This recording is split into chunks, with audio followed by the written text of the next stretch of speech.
नमस्कार। देश काल में आपका स्वागत है। मैं हूं मुकेश कुमार। दोस्तों, लोकसभा में ऑपरेशन सिंदूर, पहलगाम हमले, विदेश नीति की असफलता वगैरह वगैरह पर जो 2 दिन की लंबी बहस चली लोकसभा में, वो अंततः जाकर 2 बड़े नेताओं पर जाकर टिक गई।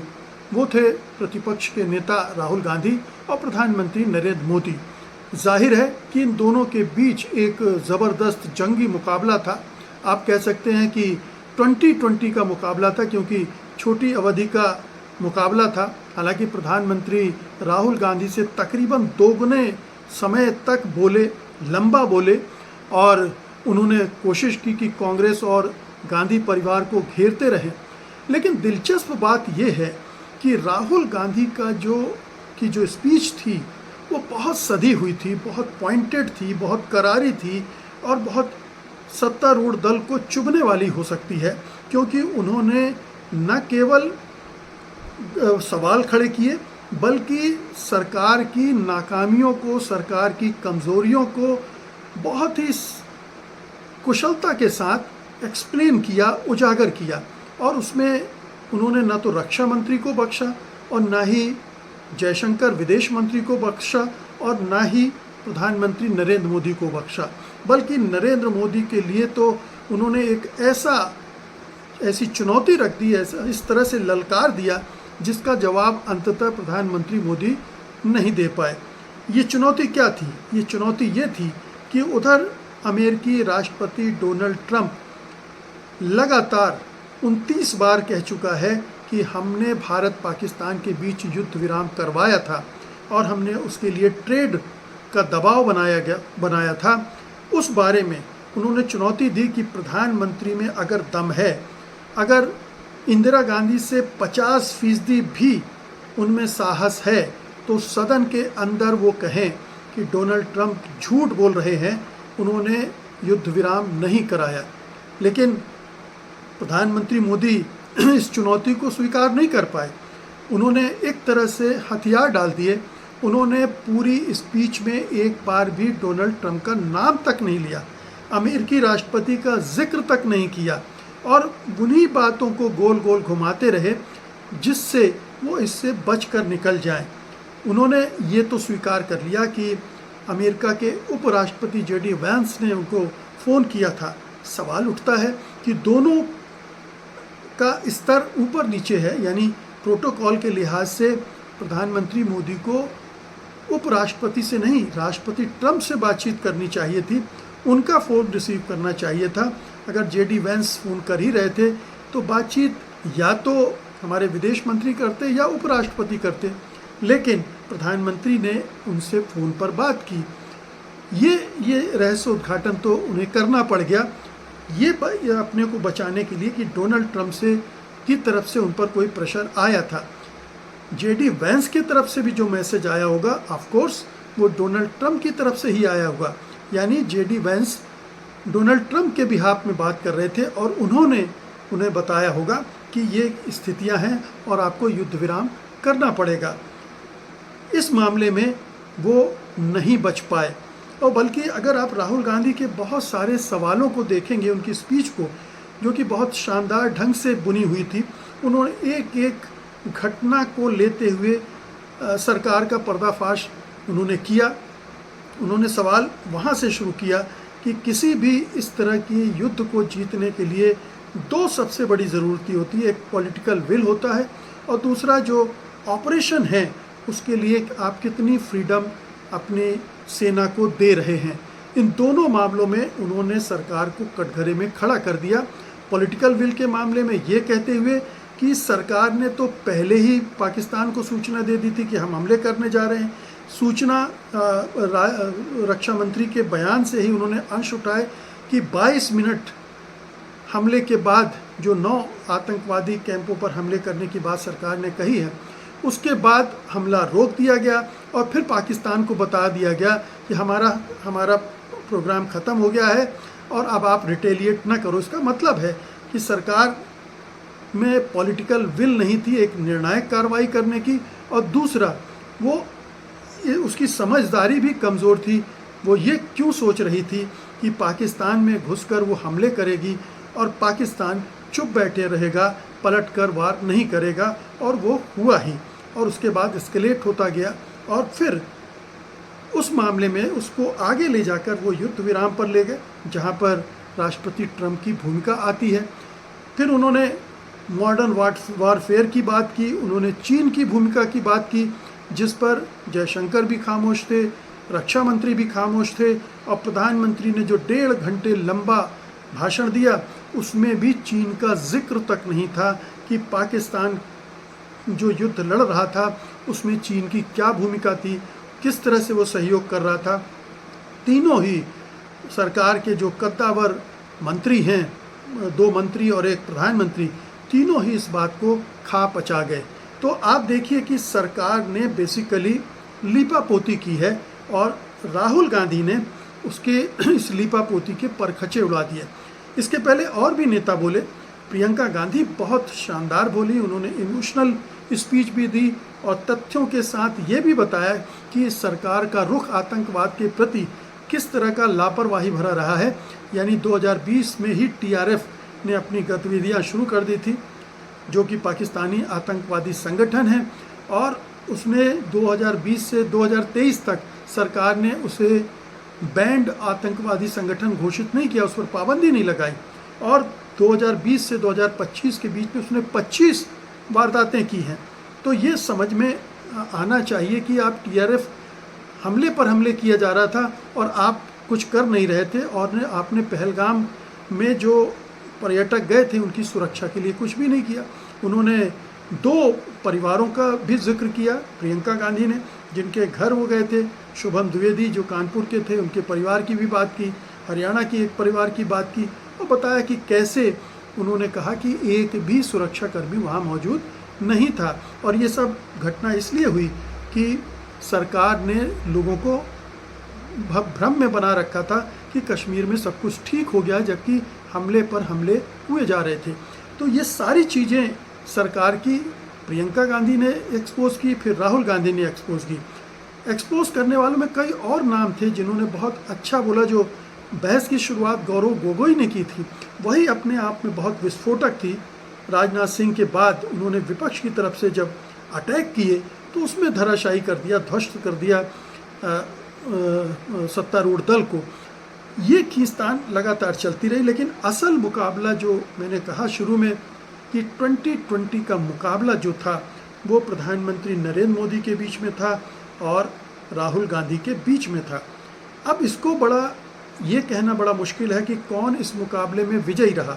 अगर आप नाटक, नौटंकी, लोगों को प्रभावित करने की कला, मजाक करना, मजाक उड़ाना, ये सब पे इस सब के आधार पर तौलेंगे तो प्रधानमंत्री मोदी राहुल गांधी से आगे निकल जाएंगे। लेकिन अगर आप तथ्यों, तर्कों, समझदारीपूर्ण विश्लेषण और सरकार की कमजोरियों को उजागर करने के तरीके, उन सब के आधार पर आकलन करेंगे तो आपको लगेगा कि राहुल गांधी प्रधानमंत्री मोदी से कहीं ज़्यादा मैच्योर, कहीं ज़्यादा इन्फॉर्म्ड और कहीं ज़्यादा वाकपटु हो गए। ये बात नोट करने की है कि अभी तक ये कहा जाता था कि प्रधानमंत्री मोदी बहुत बोलने की कला में माहिर व्यक्ति होंगे, लेकिन उनके पास दरअसल कंटेंट नहीं होता है। कंटेंट के बजाय उनकी मास्टरी है अटैक करने में, मजाक उड़ाने में, और उस मजाक उड़ाने के लिए उनके पास 3-4 आइडिया ही हैं।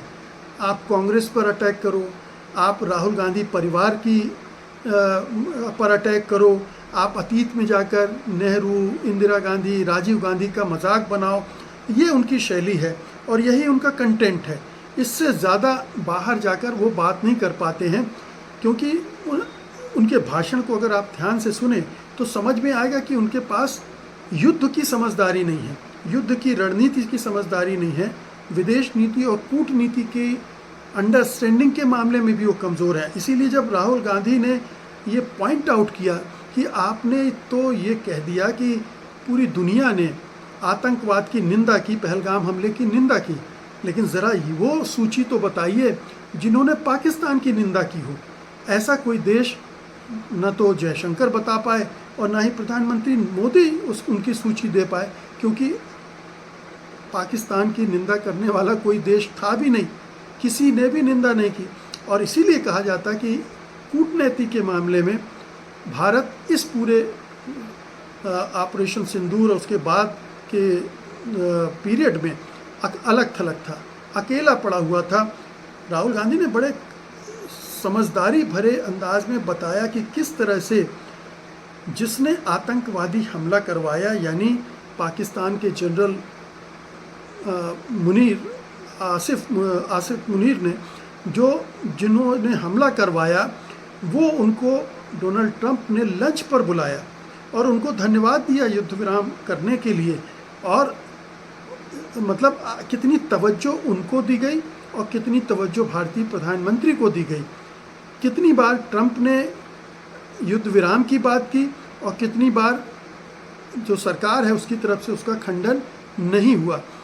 ये जो पूरा मामला है पाकिस्तान का, पाकिस्तान से निपटने का, उसकी जो पूरी रणनीति है उसमें भी उन्होंने फिर से याद दिलाया कि मैंने पिछले वक्तव्य में जब कहा था कि चीन और पाकिस्तान को करीब लाना भारत सरकार की सबसे बड़ी गलती है और वो दोनों मिलकर जब युद्ध लड़ेंगे तो हमारे लिए बड़ी समस्या खड़ी होगी। उस समय जब राहुल गांधी ये बोल रहे थे, चीन का मामला उठा रहे थे, तो उनका मजाक बनाया गया था सदन में। लेकिन आज जबकि हम सब जानते हैं कि ऑपरेशन सिंदूर के दौरान चीन ने पूरी तरह से मदद की थी पाकिस्तान की, हर तरह से मदद की थी, और वो मदद किस तरह की थी ये भी उन्होंने दिखा दिया।